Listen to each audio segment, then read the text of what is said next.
sahabat dan selamat bertemu kembali dalam program Pengharapan di Rumah. Kita sangat bersyukur kepada Tuhan di atas penjagaan dan perlindungannya sepanjang minggu ini. Walaupun kita masih lagi berada dalam kekangan untuk berbakti dan beribadah di rumah, namun kita percaya Tuhan akan tetap menyertai dan memberkati ibadat kita pada hari ini. Yes, our God is a loving, forgiving, and merciful God. His grace is everlasting, and He is forever worthy to receive all of our praises. Let us begin our worship service this morning with songs of praise and adoration, to be led by Sister Faranata and Sister Shanti Tampulan. Selamat hari Sabat dan salam damai dalam nama Tuhan kita Yesus Kristus. Puji pada Tuhan karena kita dapat berbakti lagi bersama-sama dengan kami dalam program Pengharapan di Rumah. Marilah kita memulakan kebaktian kita pada hari ini dengan memberikan segala ucapan syukur dan puji-pujian kepada Tuhan Allah kita. Sebelum bermula, saya ingin mengundang saudara semua untuk berdoa bersama-sama dengan saya. Mari kita berdoa. Bapa kami yang bertakhta di kerajaan surga, terima kasih Tuhan atas berkat dan kesehatan yang telah Engkau berikan kepada kami pada hari ini, sehingga kami dapat bersama-sama memuji mulia nama Tuhan pada hari Sabat ini. Kiranya Tuhan memberkati program Pengharapan di Rumah ini, supaya menjadi saluran berkat dan pengharapan dan penghiburan kepada umat Tuhan di luar sana. Doa ini saya minta dalam nama Yesus Kristus yang menjadi juru selamat dan penebus kami semua. Amin. Amin. Sahabat-sahabat yang dikasihi, kita bersyukur karena Tuhan telah menjaga dan memelihara kita di dalam kasih setianya sepanjang minggu ini. Marilah kita nyatakan juga kasih dan cinta kita kepadanya dengan sepenuh hati kita. Kabarkanlah akan kasih-Nya yang luar biasa itu kepada semua bangsa. Nyanyikanlah kemuliaan bagi Dia di seluruh bumi. LPMI 60, ku nyanyi cinta Yesus.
Hari Sabat adalah hari untuk kita bersuka cita oleh kerana kasih dan berkat terindah daripada Tuhan kita.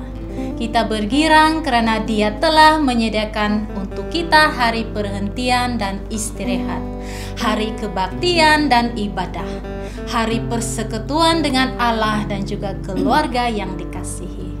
Ya, dunia yang kita diami sekarang penuh dengan penderitaan dan kesukaran.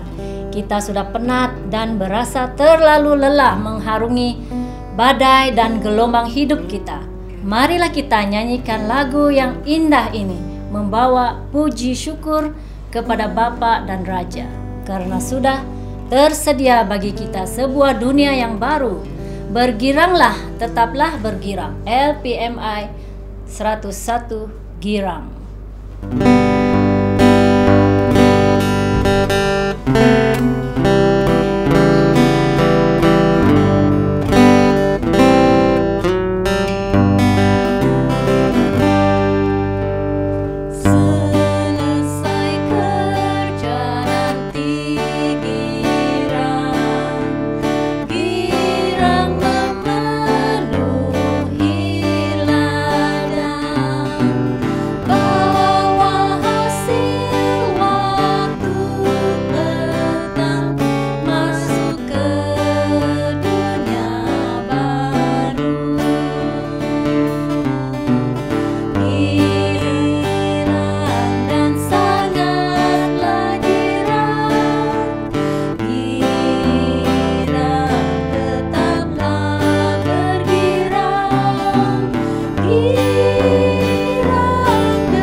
Pada waktu kesukaran ini, mungkin ramai yang berasa bimbang akan hari esok.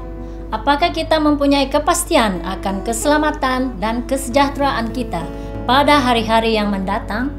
Apakah yang boleh menjadi sandaran dan kekuatan kita dikala berhadapan dengan segala ancaman dan bahaya di dalam kehidupan kita?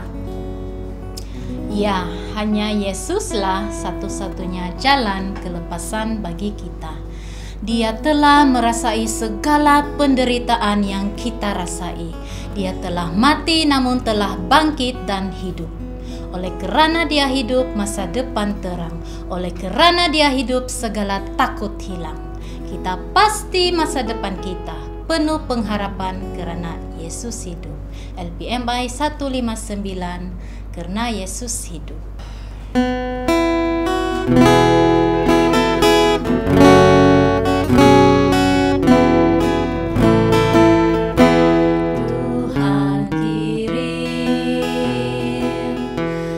Anaknya Yesus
and singing is one way for us to praise and express our love and gratitude to God.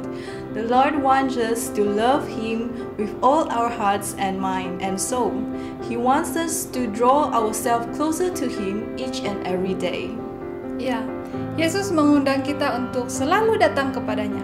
Bagi yang letih dan lesu, Dia menawarkan kelegaan dan istirahat. Bagi yang khawatir dan bimbang, Dia menawarkan jalan penyelesaian. Tetaplah berdoa dan saksikanlah jawaban doa yang luar biasa itu. Mari kita teruskan program kita pada hari ini dengan mendengar satu lagi nyanyian pujian yang akan disampaikan oleh Jeremy Ken dengan lagu I Come to Him.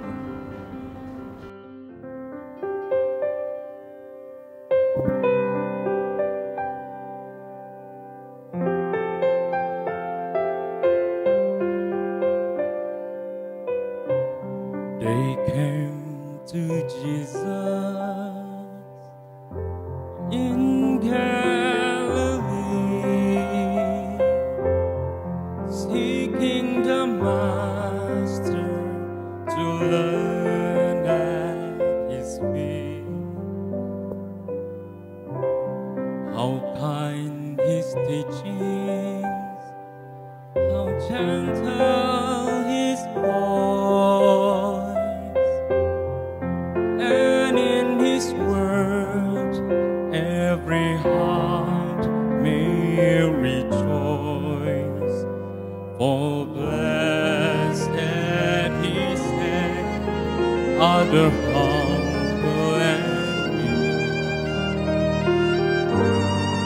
all they who mourn, who come unto me, for they shall find comfort and peace. I come to Him like a multitude,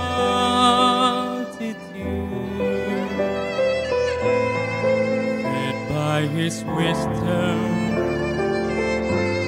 my spirit renewed, trusting His word, led by His light, knowing His law will lead me to life. I come as they came, with faith in His name. I come to Him.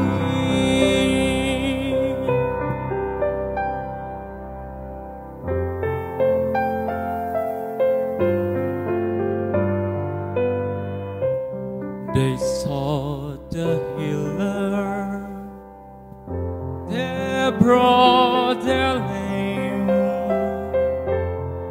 blind and infirm, their afflicted and maimed.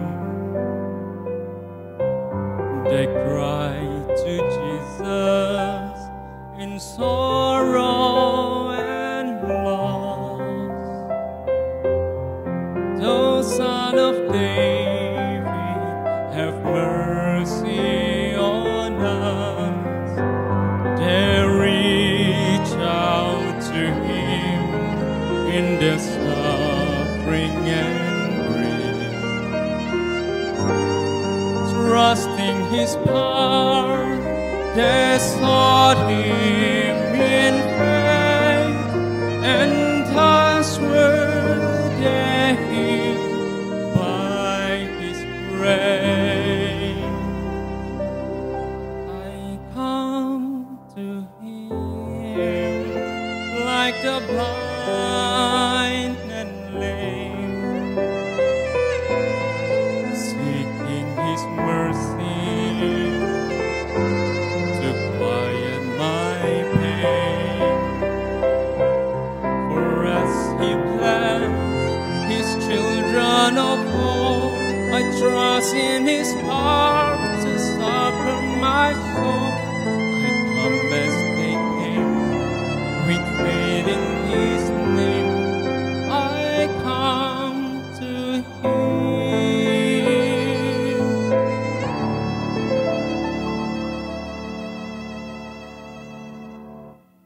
I come as they came, with faith in His His name, I come to Him.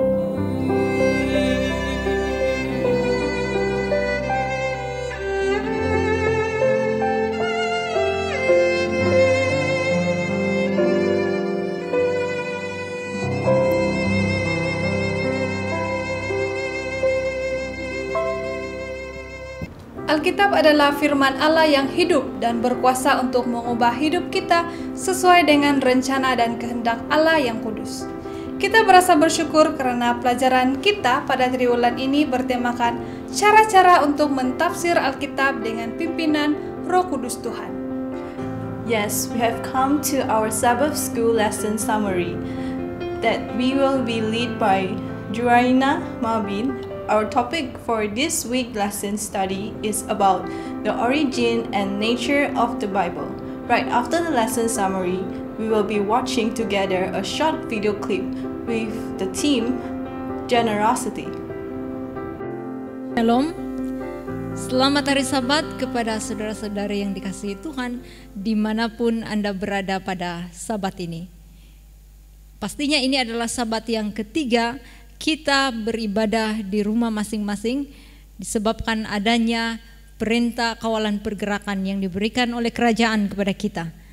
Namun puji Tuhan saudara, karena walaupun kita berjauhan namun kita dekat, didekatkan oleh pelayanan media di mana kita dapat berbakti bersama-sama pada Sabat ini melalui siaran Hope Channel Southeast Asia. Baik, mari kita teruskan dengan siri ringkasan Sekolah Sabat Dewasa untuk pelajaran kedua bagi suku tahun kedua tahun 2020 ini yang bertemakan bagaimana mentafsirkan kitab suci atau Alkitab. Dan kali ini kita akan belajar pelajaran yang kedua yang bertajuk asal-usul dan sifat Alkitab. Sebelum kita teruskan, mari kita bersatu dalam doa. Bapa Surgawi, Tuhan yang penuh kasih, Tuhan yang kudus dan abadi. Terpujilah Engkau ya Tuhan, terima kasih di atas kesempatan yang Kau berikan kepada kami untuk sekali lagi dapat membuka firman Tuhan dan belajar firman Tuhan melalui pelajaran Sekolah Sabat ini.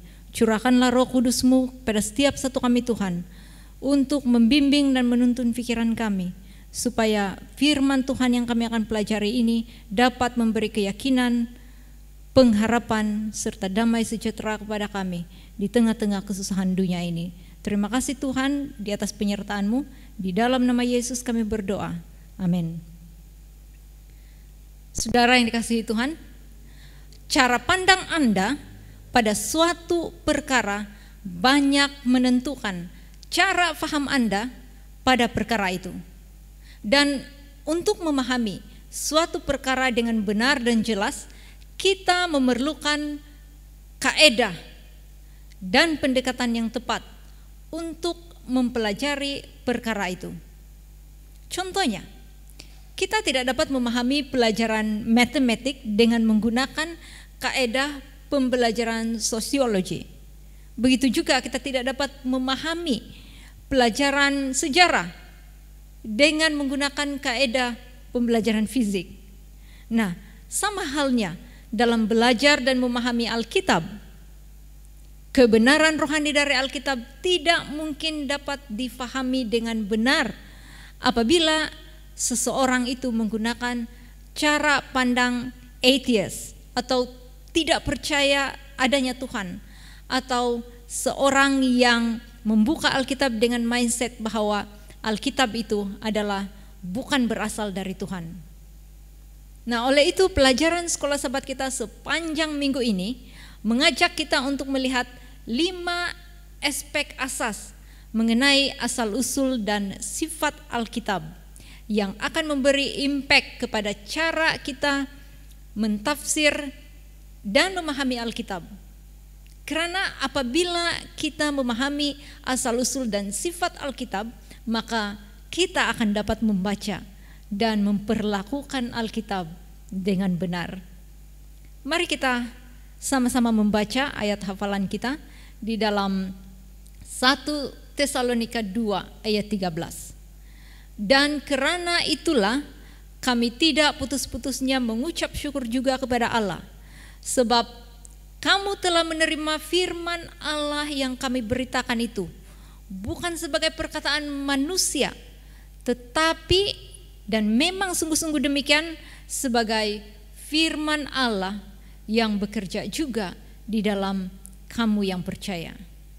Mari kita lihat 5 aspek asal-usul dan sifat Alkitab. Aspek yang pertama, Alkitab wahyu ilahi. Nah, apa maksudnya Alkitab itu sebagai wahyu ilahi?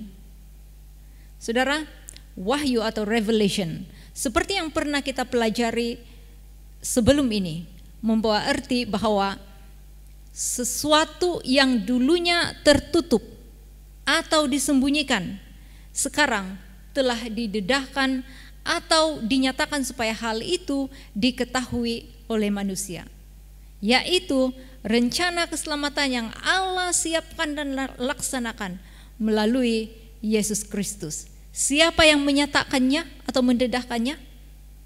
Ia adalah ilahi atau Tuhan sendiri melalui nabi-nabi yang digerakkan atau diilhamkan oleh Roh Kudus. Nah, ini berarti kandungan message yang disampaikan oleh para nabi itu yang kemudiannya ditulis menjadi kitab suci adalah datang daripada Tuhan dan bukan buatan atau rekaan manusia semata-mata. 2 Petrus 1 ayat 21 menegaskan, sebab tidak pernah nubuat dihasilkan oleh kehendak manusia, tetapi oleh dorongan Roh Kudus orang-orang berbicara atas nama Allah. Saudara, untuk siapa wahyu itu dinyatakan? Sudah pasti untuk manusia yang berdosa, yaitu saya dan saudara yang terpisah dari Allah akibat dosa. Oleh karena dosa, kita tidak dapat mengetahui apa kehendak Tuhan jika tidak ada wahyu yang diberikan daripada Tuhan. Seterusnya, mengapa atau apa tujuan wahyu itu diberikan? 2 Timotius 3 ayat 16 dan 17 menggariskan seperti ini. Segala tulisan yang diilhamkan Allah memang bermanfaat untuk mengajar, untuk menyatakan kesalahan, untuk memperbaiki kelakuan, dan untuk mendidik orang dalam kebenaran.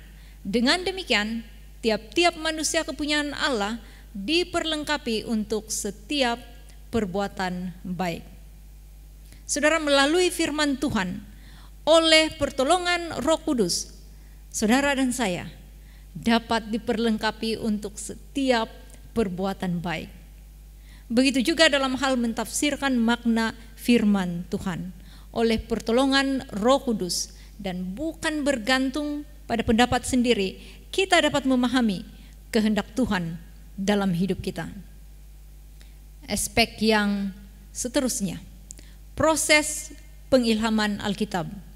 Nah, Tuhan menggunakan medium bahasa manusia untuk menyatakan kehendaknya kepada manusia, sama ada dalam bentuk mimpi, penglihatan, perbualan secara langsung antara Tuhan dan manusia, atau juga melalui siasatan penulis itu sendiri dengan menggunakan dokumen yang sedia ada, dan mereka lakukan itu dengan penuh hati-hati.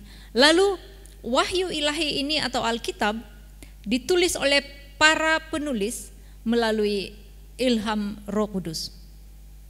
Roh Kudus membolehkan para penulis Alkitab menuliskan apa yang Tuhan nyatakan kepada mereka. Itulah sebabnya walaupun buku-buku dalam Alkitab ini ditulis oleh penulis yang berbeza-beza pada masa dan zaman yang berbeza-beza, namun kesatuan message itu terpelihara dari Kejadian sampai kepada Wahyu. Mengapa? Karena ia adalah inspirasi ilahi dan bukan buatan manusia. Ellen G. White di dalam The Great Controversy muka surat 7 menuliskan seperti ini. Alkitab menunjukkan Tuhan sebagai pengarangnya, namun ia ditulis oleh tangan manusia Dan dalam gaya yang pelbagai dari buku yang berbeza-beza ini, ia mempersembahkan ciri-ciri dari beberapa penulis itu. Kebenaran-kebenaran yang dinyatakan adalah diilhamkan Tuhan seperti yang dikatakan dalam 2 Timotius 3:16, namun ianya dinyatakan dalam kata-kata manusia. Mari kita teruskan kepada aspek yang ketiga, yaitu firman Tuhan yang tertulis. Nah, di dalam Keluaran 17 ayat 14, Tuhan berfirman kepada Musa untuk menuliskan dalam sebuah kitab tentang peristiwa Israel mengalahkan bangsa Amalek sebagai tanda peringatan. Begitu juga kita melihat beberapa contoh lain dari Alkitab di mana Tuhan mengarahkan nabi-nabinya seperti Nabi Yosua dalam Yosua 24 ayat 26, Nabi Yeremia dalam Yeremia 30 ayat 2, dan Nabi Yohanes dalam Wahyu 1, Wahyu 21, Wahyu 22 untuk menuliskan dalam sebuah kitab apa yang telah dinyatakan kepada mereka. Mengapa Tuhan menyuruh para nabi ini menuliskan wahyu dan firman yang diilhamkan itu dalam sebuah kitab? Tidak lain tidak bukan sebagai peringatan kepada kita supaya kita tidak melupakan firman Tuhan itu dengan mudah. Firman yang tertulis yaitu Alkitab menjadi titik rujukan yang sentiasa mengarahkan kita kepada Tuhan dan kehendaknya. Lagi pula saudara, firman Tuhan yang tertulis boleh disimpan sepanjang zaman, boleh disalin, boleh diperbanyakan, boleh diedarkan, dan boleh dibaca oleh ramai orang pada satu masa di pelbagai tempat di seluruh dunia berbanding firman secara lisan. Dengan adanya firman Tuhan secara bertulis, berkat dari firman itu yang dinikmati oleh generasi lama terdahulu, itu adalah berkat yang sama yang boleh dinikmati sampai pada generasi kita hari ini. Mari kita lihat aspek yang keempat, yaitu persamaan antara Kristus dan Alkitab, ataupun hubungan antara firman yang tertulis dan firman yang hidup. Menurut pelajaran sekolah sahabat kita, terdapat beberapa persamaan yang menarik antara firman Tuhan yang tertulis yaitu Alkitab dengan firman Tuhan yang hidup yaitu Yesus. Mari kita lihat beberapa daripada persamaannya.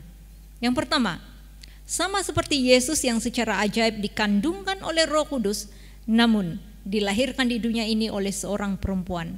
Demikian pula Alkitab diilhamkan oleh Roh Kudus, namun ditulis oleh para penulis manusia. Yang kedua, Yesus menjadi manusia pada satu masa dan di tempat yang spesifik. Namun hal ini tidak menghapuskan keilahiannya dan tidak membuatkan dia terikat hanya satu zaman yang terbatas dalam sejarah. Yesus adalah satu-satunya penebus bagi manusia di seluruh dunia sepanjang zaman. Sama halnya dengan Alkitab. Ia diberikan pada satu masa yang spesifik dan di sebuah budaya yang khusus. Namun seperti Yesus, Alkitab tidak dibatasi oleh masa dan lokasi. Alkitab adalah firman Tuhan bagi semua manusia di seluruh dunia sehingga akhir zaman. Dan yang ketiga, apabila Yesus turun dan menjadi manusia, dia hidup sebagai manusia sepenuhnya, mewarisi segala tanda-tanda kelemahan dan kemerosotan manusia setelah jatuh dalam dosa selama 4.000 tahun. Namun Yesus tidak berbuat dosa. Dalam cara yang sama, bahasa Alkitab adalah bahasa manusia dengan segala kelemahan dan keterbatasannya. Ia tidak menggunakan bahasa syurgawi yang sempurna. Namun apa yang Alkitab nyatakan adalah boleh dipercayai dan tidak menyesatkan kita. Walaupun begitu saudara, harus diingat bahwa Yesus Kristus dan Alkitab tidaklah serupa. Terdapat perbedaan-perbedaan penting antara kedua-duanya. Alkitab bukan satu penjelmaan Tuhan. Tuhan tidak menjadi sebuah buku dan kita tidak menyembah buku. Yang kita sembah adalah juru selamat yang dikabarkan di dalam buku atau Alkitab itu. Tetapi tanpa Alkitab kita tidak akan tahu bahwa Yesus adalah Mesias yang dijanjikan. Tanpa Alkitab kita tidak dapat menerima Dia sebagai juru selamat yang pasti. Tanpa Alkitab kita akan hilang. Oleh itu, Alkitab adalah asas yang sangat penting untuk kita beriman kepada Yesus. Aspek yang kelima dan terakhir, memahami Alkitab dengan iman. Saudara, semua pembelajaran yang sebenar hanya dapat terjadi dalam konteks iman. Oleh itu, supaya dapat memahami Alkitab, kita harus membaca dan menerimanya dengan iman. Bukti dari iman kita dapat dilihat melalui perbuatan kita, yaitu menuruti firman Tuhan dengan kasih. Ibrani 11 ayat 6 berfirman, tetapi tanpa iman tidak mungkin orang berkenan kepada Allah. Sebab barang siapa berpaling kepada Allah, ia harus percaya bahwa Allah ada dan bahwa Allah memberi upah kepada orang yang sungguh-sungguh mencari Dia.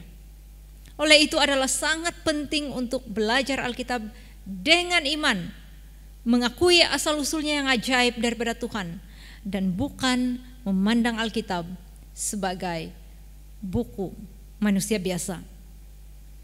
Saudara, pertanyaan saya adalah, bagaimana sikap Anda terhadap Alkitab pada hari ini? Bagaimana cara Anda memperlakukan firman Tuhan yang tertulis itu pada hari ini? Jemaat Tesalonika telah memberikan kita teladan yang terbaik seperti yang dinyatakan di dalam ayat hafalan kita tadi. Dengan iman, mereka menerima firman yang disampaikan sebagai firman Allah dan bukan sebagai perkataan manusia, sehingga firman itu dapat bekerja dalam kehidupan mereka.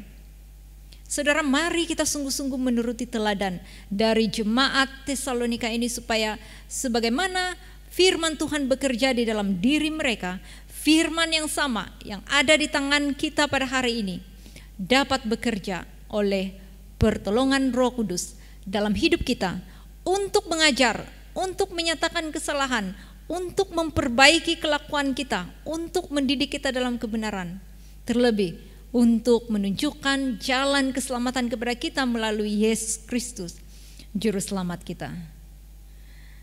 Di sini saja ringkasan sekolah sahabat kita pada sahabat ini. Mari kita bersatu dalam doa. Maha besar Bapa Syurgawi, puji syukur dan terima kasih kepadamu Tuhan, karena Engkau telah memberikan kami firman Tuhan yang tertulis, yang menyatakan firman Tuhan yang hidup, yaitu Yesus Kristus, yang memberikan keselamatan kepada kami dan telah menebus kami dari dosa. Bantulah kami Tuhan untuk terus berpegang dan bertahan di dalam keselamatan yang sudah kami miliki saat ini sampai Yesus datang. Terima kasih Bapa, karena Engkau mendengar dan menjawab doa ini. Di dalam nama Yesus kami berdoa. Amin. Saudara, teruskan mengikuti siaran kebaktian pada pagi ini. Semoga Tuhan memberkati.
Welcome back to Pengharapan di Rumah. Yes, God wants us to be generous and ever ready to lead helping hand and ease each other burdens.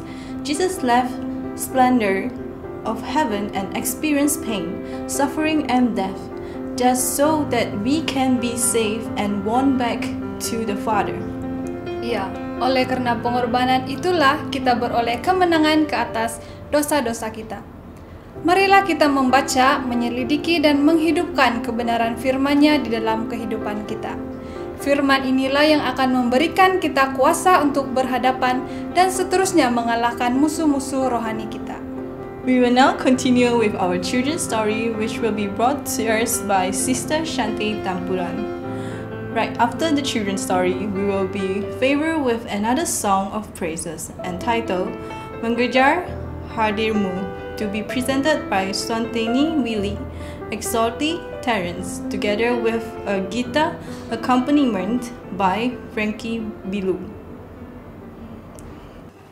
Oh, sudah tiba masanya untuk cerita kanak-kanak.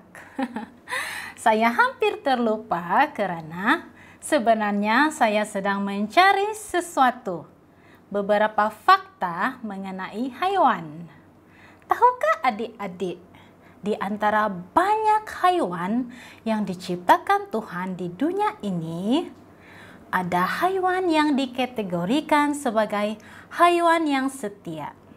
Coba kamu nyatakan, apakah haiwan itu? Ada banyak, bukan? Hari ini saya akan menceritakan satu cerita daripada haiwan yang kamu sebut tadi. Apa kabar adik-adik hari ini?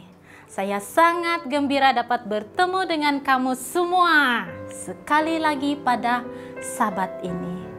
Sudahkah kamu mengucapkan selamat hari Sabat kepada orang di sebelah kamu, ibu bapak kamu, abang kamu, kakak kamu, ataupun adik kamu?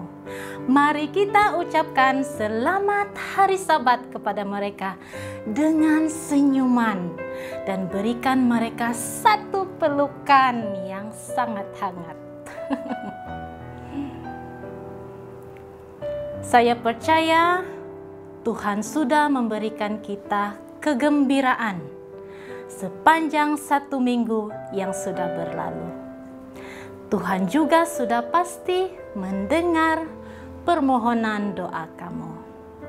Jika kamu mengingati kasih Tuhan kepada kamu, apa lagu yang akan kamu nyanyikan? Saya percaya ada banyak lagu yang mau kamu nyanyikan. Mungkin salah satunya ialah Yesus Cinta Padaku. Kamu tahu lagu ini, bukan? Mari kita nyanyikan lagu ini bersama.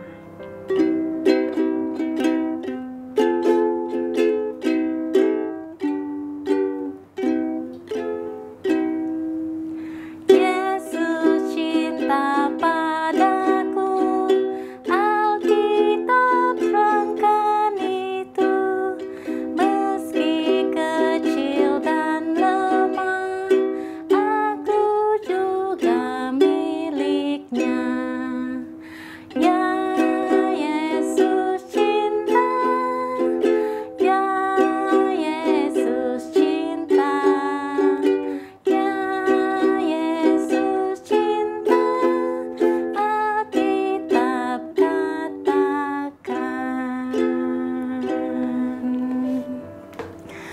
Alkitab mengatakan Yesus sangat mencintai bukan sahaja kita, tetapi semua kanak-kanak yang ada di dunia ini. Yesus tidak melihat warna kulit kita. Yesus tidak melihat rupa paras kita.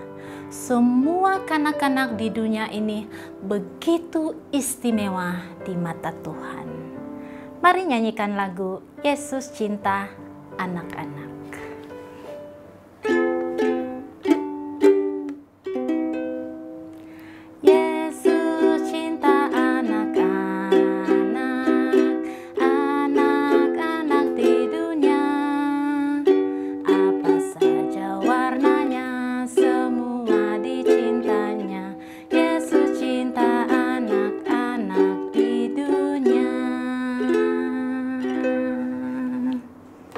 Mari kita berdoa. Tuhan di surga, terima kasih untuk hari Sabat-Mu. Kami sudah bersedia untuk mendengar cerita pada hari ini. Kami mohon penjagaan dan penyertaan-Mu kepada kami. Dalam nama Yesus kami berdoa. Amin. Seperti yang saya katakan pada awal tadi, ada hewan yang sangat setia. Salah satunya adalah anjing. Kamu pernah mendengar cerita tentang seekor anjing bernama Hachiko? Ya, Hachiko merupakan salah satu contoh anjing yang setia kepada tuannya. Tahukah kamu, anjing juga suka berdoa? Ya, benar. Ada anjing yang suka berdoa dan suka kepada kebaktian keluarga seperti kamu. Ada seekor anjing yang diberi nama Dutch. Dutch merupakan anjing peliharaan keluarga Tess. Dia sangat suka kebaktian pagi. Setiap hari, setiap pagi, dialah yang pertama yang akan berada di ruangan kebaktian. Dia akan duduk diam di atas karpet, menunggu seluruh ahli keluarga Tess untuk duduk bersama dengan dia. Pada setiap pagi, setiap hari, Tess dan keluarganya dan anjing mereka Dutch akan berkumpul di ruang tamu rumah untuk mengadakan kebaktian pagi. Biasanya, kebaktian mereka itu berjalan seperti ini. Mereka akan menyanyikan pujian, kemudian ayah Tess akan membaca buku renungan, kemudian berdoa. Pada saat mereka mulai berdoa, kamu rasa apa yang dilakukan oleh Dutch? Dutch anjing yang sangat baik. Dia akan merapatkan keempat kakinya ke lantai dan menunggu setiap ahli keluarga Tess untuk berlutut berdoa. Dia akan menunggu dengan sabar sehingga ayah Tess mengatakan amin. Selepas itu, dia masih tetap diam di sana sehingga ayah Tess menutup buku ruangan yang dibacanya seperti ini. Pada saat buku itu sudah ditutup, pada masa itulah Dutch akan berdiri sambil menggoyang-goyangkan tubuhnya dengan gembira. Sementara satu persatu keluarga Tess keluar melalui pintu hadapan rumah. Tetapi pada pagi itu, semua ahli keluarga dalam keadaan terburu-buru. Tiba-tiba jam lonceng ibu tidak berbunyi. Ayah lupa membeli susu. Adik tidak menemui pasangan stokinya. Semua orang menjadi sibuk dan kelang kabut, sehingga mereka tidak sempat mengadakan kebaktian pagi. Semua orang perlu keluar segera karena sudah lewat ke sekolah. Ayah sudah lambat pergi ke tempat kerja. Itulah yang terjadi kepada keluarga Tess. Mereka segera keluar dan menuju ke kereta. Dan Tess adalah orang yang terakhir keluar dari rumah. Dia menekan kunci tombol pintu. Dan saat itu dia melihat di sana anjing kesayangan mereka sedang duduk. Dia duduk dengan tenang menunggu setiap ahli keluarga Tess untuk mengadakan kebaktian pagi. Apabila melihat anjing mereka, Dutch dengan setia duduk menunggu mereka. Hati Tess tersentuh. Dia mulai berpikir, bagaimana mungkin seekor anjing dengan setia setiap pagi duduk di sana untuk mengadakan kebaktian pagi. Sedangkan saya, manusia yang dikurniakan kebijaksanaan, tidak mampu melakukannya. Tess telah belajar sesuatu dari anjing mereka. Dia kemudian memanggil semua ahli keluarga masuk ke rumah. Mereka duduk dan memulai kebaktian pagi. Ada satu ketenangan yang dirasakan oleh Tess pada saat itu. Berbanding dengan kebaktian pagi yang biasa mereka lakukan sebelum ini, dia rasakan hari itu adalah kebaktian terbaik yang pernah dia alami secara pribadi. Dutch telah mengingatkan dia betapa pentingnya kebaktian itu. Betapa pentingnya kita memulai hari kita bersama dengan Tuhan. Ya adik-adik, mungkin ada di antara kita merasakan kebaktian itu tidak menyeronokkan. Kamu mungkin berasa bosan duduk dan mendengar sehingga jam kebaktian tamat. Kamu mungkin lebih suka melakukan hal lain yang lebih kamu sukai, dan acara kebaktian itu bukanlah aktiviti yang ingin kamu lakukan.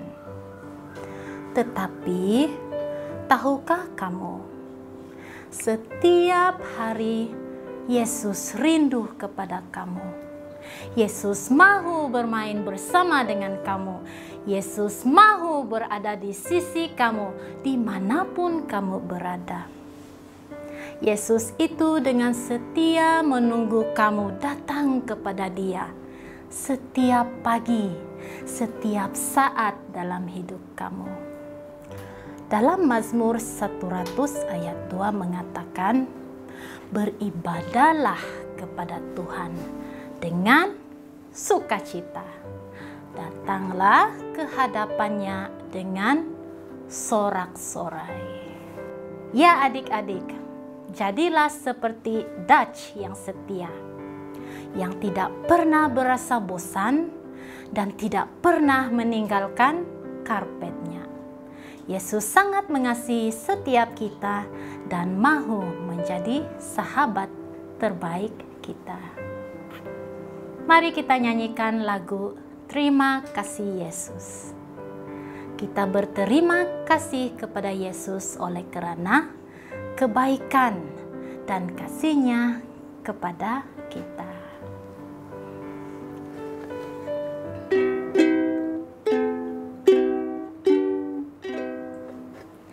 Terima kasih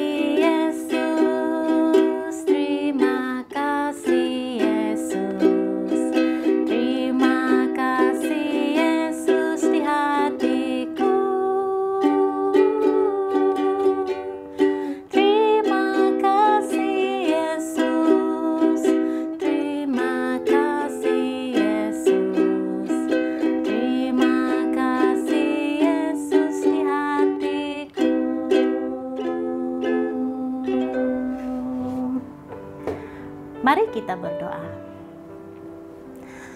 Terima kasih Tuhan untuk cerita yang sudah kami dengar bersama pada hari ini. Kami mahu menyerahkan seluruh hidup kami.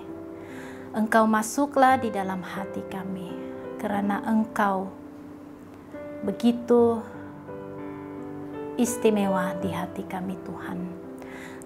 Kami berjanji mahu memulai hari kami setiap hari bersama dengan Engkau. Inilah doa kami, dalam nama Yesus kami berdoa. Amin. Tamatlah sudah cerita kita pada hari ini. Jangan lupa untuk belajar sekolah sahabat kamu dan juga Alkitab kamu di rumah. Jangan lupa mempelajari dan menulis sesuatu di dalam buku jurnal kamu. Tuliskan satu janji kamu kepada Tuhan. Tuliskan juga permohonan doa untuk cerita pada hari ini dan juga ayat Alkitab yang sudah kita baca bersama di dalam Mazmur 100 ayat 2. Jika kamu belum memiliki buku ini, kamu boleh menghubungi pengarah pelayanan kanak-kanak di mission kamu masing-masing. Sila dapatkan satu untuk kamu belajar di rumah. Kita berjumpa lagi pada minggu hadapan. Jangan lupa untuk menjadi seperti Dutch yang setia. Jumpa lagi dan Tuhan memberkati.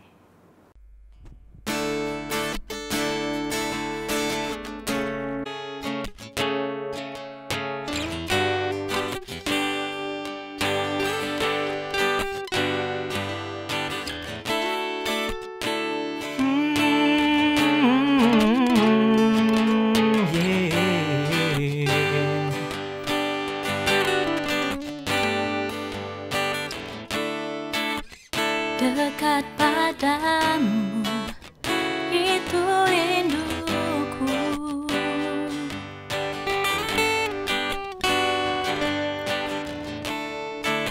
Setiap kataku, kau pun menunggu.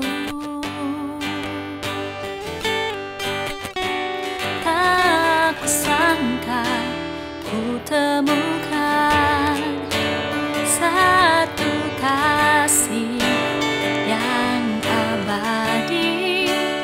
Kini ku datang dan ku bawa hidupku, memandang wajahmu, mengikuti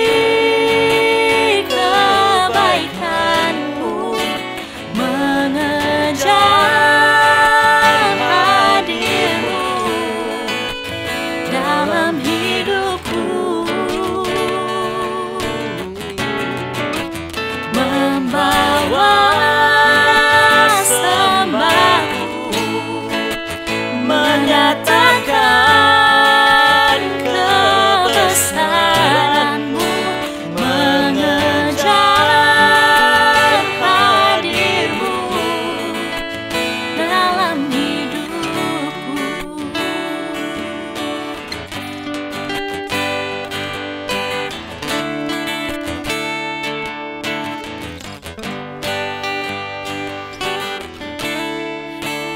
Dekat padamu, itu rinduku.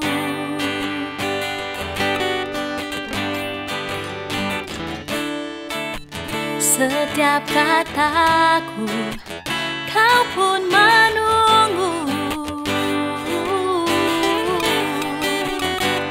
Tak kusangka ku temukan satu kasih yang abadi.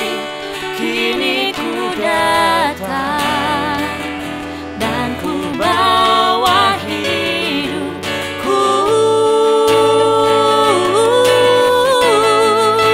memandang wajahmu, mengikuti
Kembali lagi bersama kami dalam program Pengharapan di Rumah. Ya, di masa kita sedang berhadapan dengan keadaan cemas dan membimbangkan seperti sekarang, kita masih lagi dapat menemukan pengharapan yang besar itu di rumah kita. Dan pada saat ini, Allah pasti akan memberikan kekuatan dan penghiburan itu kepada kita. Walaupun ketika kita berbakti bersama-sama dari rumah kita. We have come to Mimbar Berharapan, or Pulpit of Hope. We will now be served with the Word of God to be delivered by his servant, Pastor Brian Scott. The title of his sermon today is Peperangan Itu Milik Allah. Right after the message from the Word of God, Pastor Laidish Majingkal will lead us in the prayer section.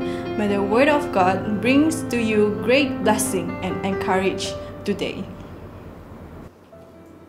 Shalom, haleluya, selamat hari Sabat dan salam damai dalam nama Tuhan kita, Yesus Kristus. Kita bertemu kembali di dalam program Pengharapan di Rumah yang dibawakan istimewa daripada kami di Hope Channel Southeast Asia. Terlebih dahulu kita berikan segala pujian dan kemuliaan kepada nama Tuhan Allah kita di atas limpahan berkat dan perlindungannya kepada semua kita, sehingga kita dapat berbakti dan beribadah sekali lagi bersama-sama pada hari Sabat yang kudus ini, walaupun dari rumah masing-masing. Ya, penyembahan dan ibadah kita tidak terbatas hanya pada ruangan gereja saja, tetapi dimanapun kita berada, apabila nama Tuhan itu diserukan, maka Dia tetap akan hadir bersama-sama dengan kita. Seperti yang sahabat-sahabat sedia maklum, kita masih lagi berjuang dengan satu peperangan yang tidak dapat dilihat. Oleh karena keterbatasan dan kekurangan kita, maka kita diminta untuk tetap berada di rumah dan berdoa bersama-sama agar peperangan menentang wabak COVID-19 ini akan segera berakhir. Saya percaya ramai di antara kita berasa amat terdorong oleh karena kita telah dapat meluangkan masa untuk bersama-sama dengan Tuhan serta ahli keluarga masing-masing untuk memperbaiki perhubungan yang mungkin selama ini kian renggang akibat daripada kesibukan kerja dan sebagainya.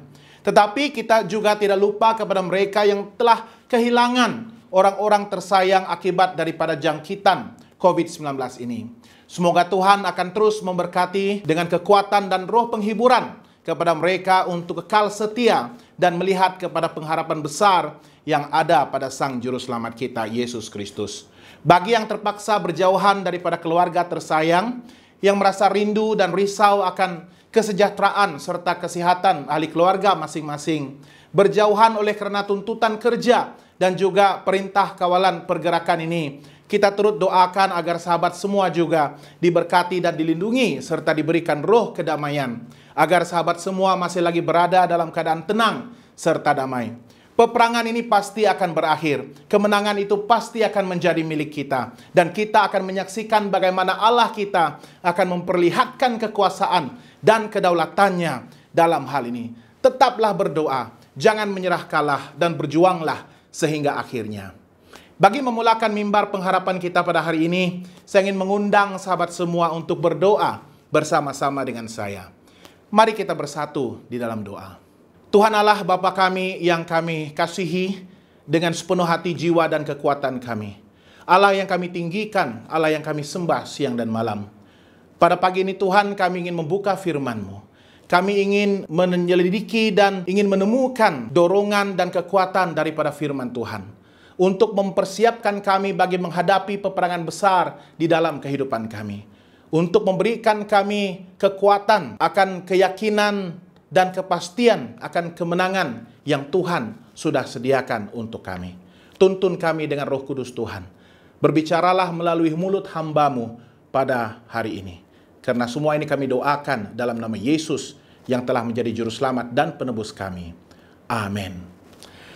Ayat renungan kita pada Sabat ini dituliskan dalam buku 2 Tawarikh pasal yang ke-20 ayat yang ke-17. Firman Tuhan mengatakan, dalam peperangan ini tidak usah kamu bertempur, hai Yehuda dan Yerusalem. Tinggallah berdiri di tempatmu dan lihatlah bagaimana Tuhan memberikan kemenangan kepadamu. Janganlah kamu takut dan terkejut. Majulah besok menghadapi mereka. Tuhan akan menyertai kamu. Sahabat-sahabat yang dikasihi, permasalahan dan pergumulan hidup tidak pernah datang sendirian. Seringkali kita berhadapan dengan kesulitan hidup yang datang bertubi-tubi menghampiri, menekan, bahkan dalam skala yang sangat besar dan tidak terduga. Raja Yosafat dan seluruh rakyat Yehuda pernah menghadapi permasalahan seperti ini. Musuh-musuh mereka, Bani Moab, Bani Amon, dan orang Meunim menggabungkan kekuatan mereka untuk bertempur menentang kerajaan Yehuda. Secara manusiawi, Raja Yosafat sadar bahwa bahaya yang menghampiri mereka itu terlampau besar untuk mereka atasi di dalam kekuatan daging mereka. Walaupun berada dalam keadaan penuh ketakutan, Yosafat tidak berusaha mencari bantuan daripada kerajaan-kerajaan jirannya, ataupun sebagai langkah terakhir mempersiapkan laluan bagi melarikan dan menyelamatkan diri. Dalam suasana getir seperti ini, dia memilih untuk mencari Tuhan. Bersama dengan seluruh rakyatnya, dia berpuasa dan mengarahkan pandangan mereka kepada janji dan pertolongan Tuhan. Maka Allah pun menjawab doa mereka. Janganlah kamu takut dan terkejut karena laskar yang besar ini, sebab bukan kamu yang akan berperang, melainkan Allah. Mendengar akan hal itu, Yosafat dan seluruh rakyatnya bangkit bersorak-sorai serta memuji-muji dan memuliakan Tuhan. Tepat seperti yang Tuhan katakan, dia mengacau bilaukan semua musuh Yehuda dan membuat mereka menyerang satu sama lain sampai semuanya binasa. Rakyat Yehuda bukan hanya tidak usah berperang menghadapi musuh mereka, tetapi mereka juga mendapatkan begitu banyak barang-barang berharga dan mereka rampas di medan perang itu. Beratnya dan besarnya persoalan hidup boleh saja membuatkan kita merasa tidak berdaya, lemah semangat, sehingga ingin menyerah kalah. Tetapi janganlah takut, karena kita tidak pernah bersendirian. Allah kita sentiasa menantikan sehingga kita berhenti berusaha sendiri, mengatasi semua permasalahan kita dengan cara dan kekuatan kita sendiri.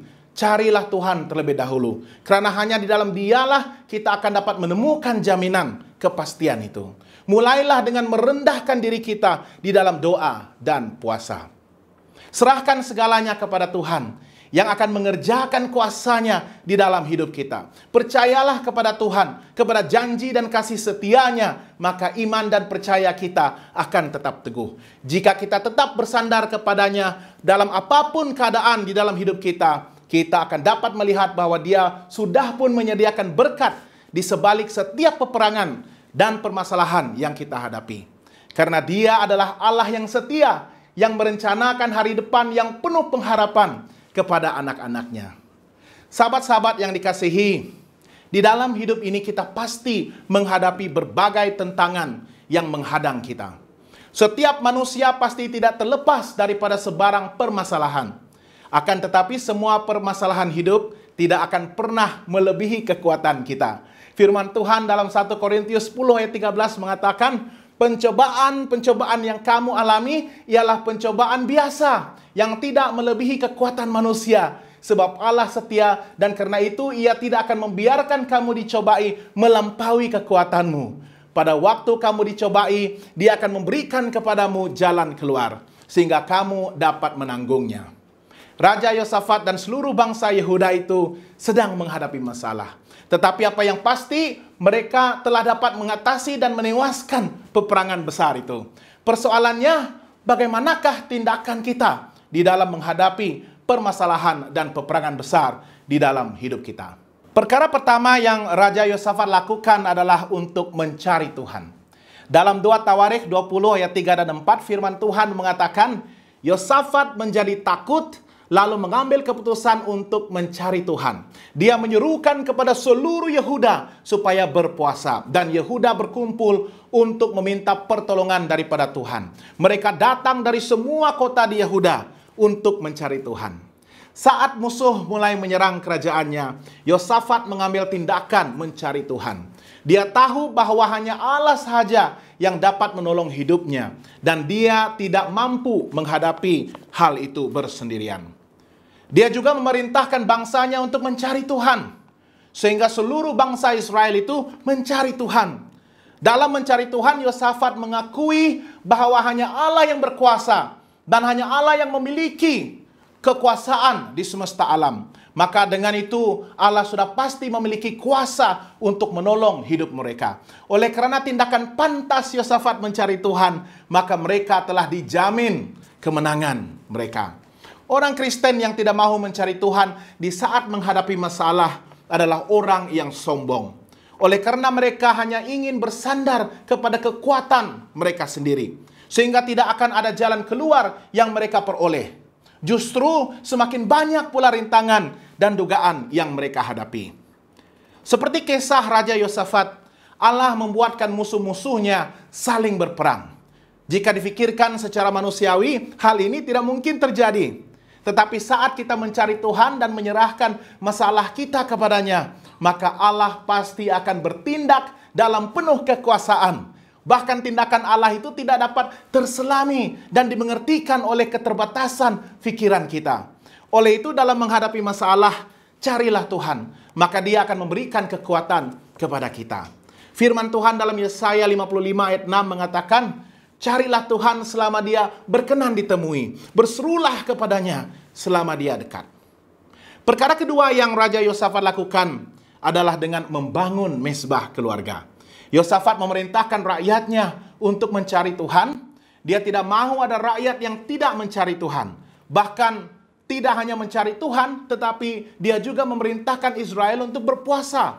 Hal ini menandakan bahwa ada mezbah doa yang dibangunkan oleh Yosafat. Doa adalah senjata pertama kita yang kita dapat gunakan pada saat kita menghadapi masalah kehidupan dan bukan yang terakhir. Keluarga Kristen harus memiliki mezbah keluarga.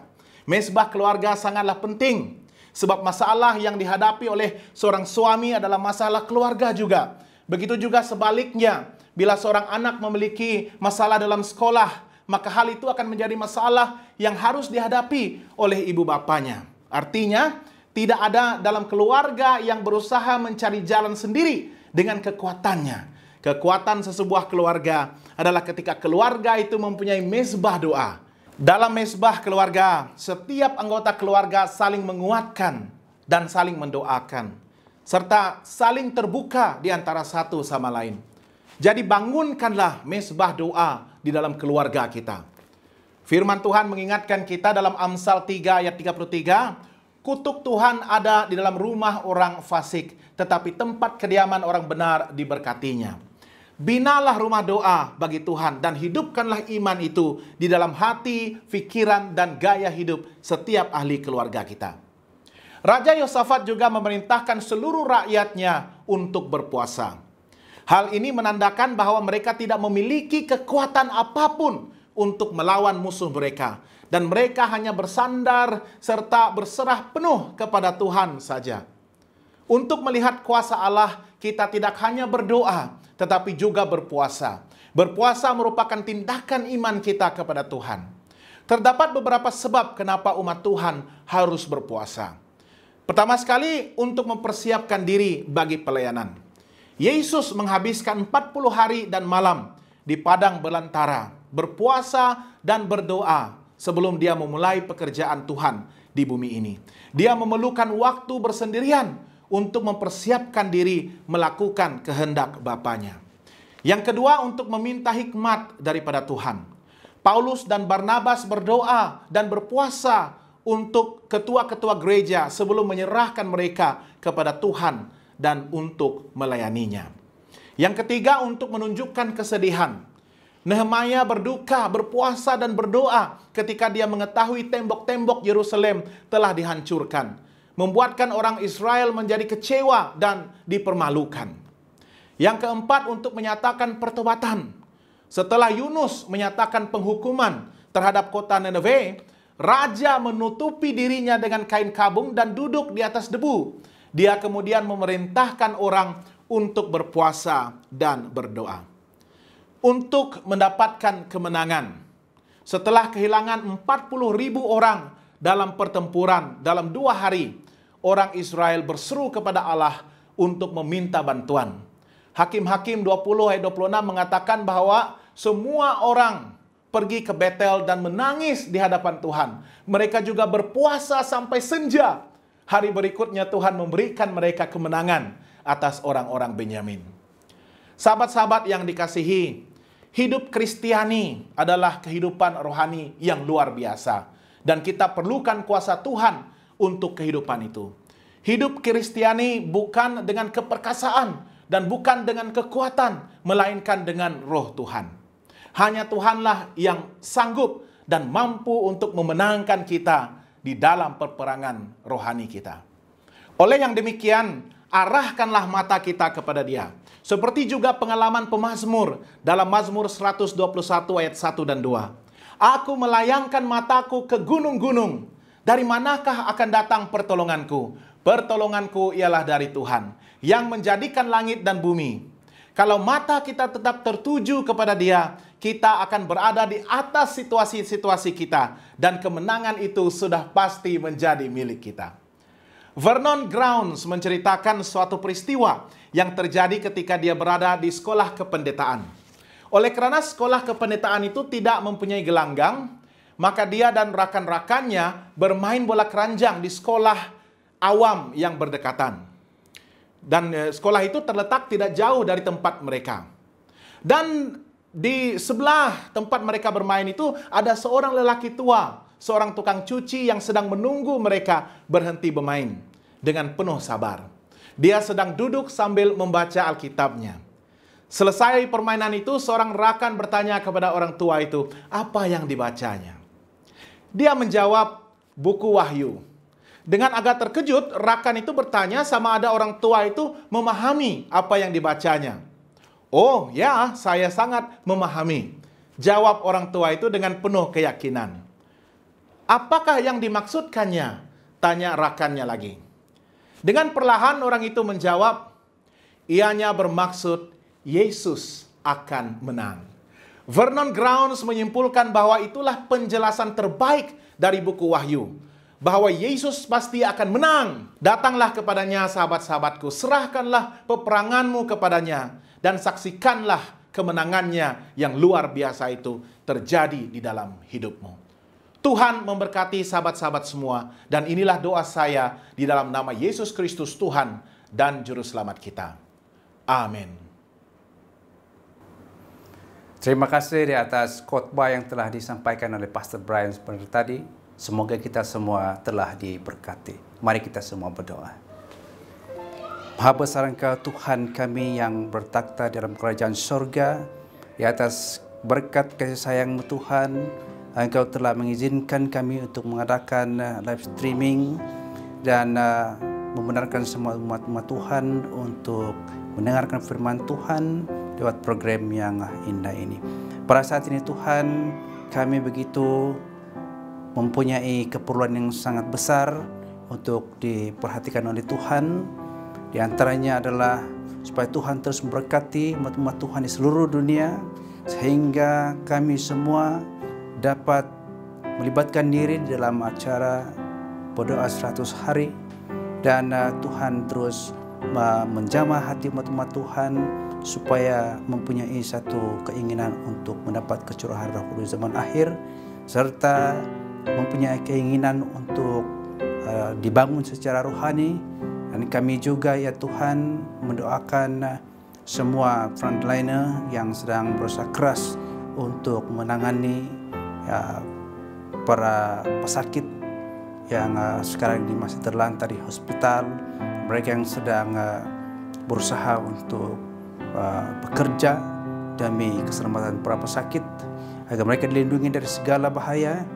Dan Tuhan juga mengingat semua ahli keluarga yang sudah terjangkit atau yang sedang bertarung nyawa pada saat ini, di mana saja mereka berada, agar mereka terus diberikan kekuatan dan penghiburan di dalam nama Tuhan. Dan kiranya kasih sayang Tuhan melalui curahan Roh Kudus, melalui jamahan Roh Tuhan, dapat memberikan kekuatan penghiburan bagi umat-umat Tuhan di seluruh dunia. Kami juga secara istimewa pada hari Sabat yang indah ini Tuhan, memohon supaya Engkau terus memberkati dan mendorong para pendeta bersama dengan para elders dan jemaat untuk saling menolong dan menguatkan sementara melalui fase cabaran yang begitu hebat oleh pandemik yang terjadi pada saat ini. Dalam waktu yang sesak ini pun kami mempunyai kesanggupan untuk menyebarkan firman Tuhan melalui cara secara media dan juga persorangan. Dan teristimewa kami mengingat perkabaran Tuhan dalam Wahyu 14, 3 malaikat harus dikabarkan, dan satu lagi perkabaran malaikat dalam Wahyu 18 agar itu dapat menjamah hati seluruh umat manusia di dunia ini. Terima kasih Tuhan, Engkau juga telah memberkati khotbah yang telah disampaikan oleh Pastor Brian. Semoga khotbah itu akan terus memberikan kekuatan dan semangat kepada semua jemaat, dan kami akan terus disatukan di dalam kuasa Yesus Kristus yang akan persiapkan kami untuk kedatangannya. Terima kasih Tuhan, Engkau begitu baik, sudah memberkati segala acara-acara kami sepanjang Sabat ini, dan kami akan terus dikuatkan dengan firman Tuhan di mana sahaja kami berbakti pada saat ini di seluruh dunia. Terima kasih Tuhan, semua ini kami serahkan dalam nama Yesus Kristus, Tuhan dan Juru Selamat dunia. Amin. Saudara dan saudari, jika Anda ingin didoakan, sila hantarkan permohonan doa Anda ke email kami, prayer@hopetv.asia. Tuhan berkati. We praise God for He has promised us deliverance in times of troubles and tribulation. We just need to stand by His side and witness the victory that He has prepared for us. So don't be discouraged and downhearted. He will surely be there and will lift us up when we felt defeated. Kita sudah sampai ke penghujung program kita pada hari ini. Kami sangat berbangga dapat memimpin acara kebaktian kita pada hari Sabat ini. Kita akan mengakhiri program kita dengan satu lagi nyanyian pujian dan seterusnya menyanyikan bersama-sama lagu pengharapan berbahagia bagi umat percaya yang setia menantikan kedatangan Yesus Kristus yang kedua kali. Sampai kita bertemu kembali di dalam program Pengharapan di Rumah. Ya, Yesus adalah kekuatan dan kemenangan bagi kita. Jika kita berdiri bersama-sama dengan Dia, tiada satupun musuh kita yang boleh mengalahkan kita. Dia adalah perisai, kubu perlindungan dan jalan kelepasan. Serahkanlah segala kekhawatiran dan kebimbangan kita kepadanya. Berdirilah karena Yesus. Hai kamu yang berperang, dirikanlah panji-panji kita karena Tuhan Allah kita sudah pasti akan menang. Dia akan memukul kalah musuh-musuh kita dengan tentera sorgawinya yang ramai itu. Dia adalah raja dan panglima yang tidak akan dikalahkan. Peperangan hidup kita adalah milik Dia, dan Dia akan memastikan kemenangan itu menjadi milik kita. LPMI 177, berdiri karena Yesus.